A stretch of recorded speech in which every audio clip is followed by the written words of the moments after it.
prea mult alcool, hai calco, n-ai cum la concurapu. Vrei doar tu, cam degeaba nu te trezești, că tot te lași dus de val.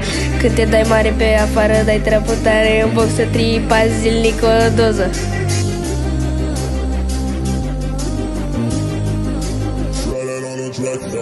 Aveam nevoie de o fereastră, soarele să fii tu. Și acum că ai apărut, cineva să oprească timpul.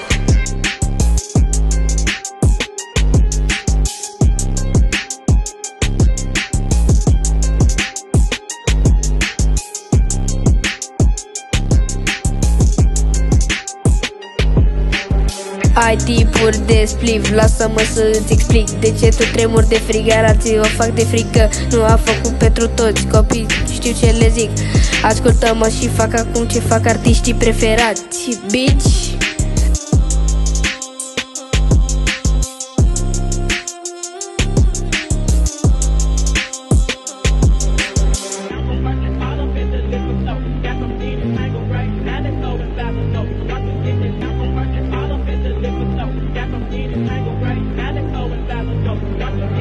Tripajul zilnic, ochelari dacă făceam o poză. Când vreau să ascult trebuie bag un migos cu încă vreo 2-3 amigos. Dau pe new school, e flow, stil vintage. Mă doare în bipuri de critici. Stilul e fresh, mă verifici ritual să te sacrifici.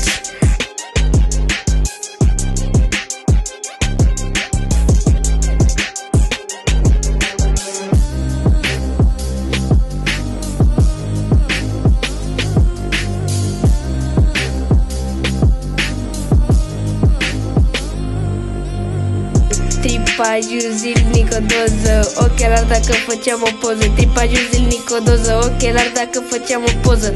Nu știu cine ești și ce crezi tu că poți să mă faci.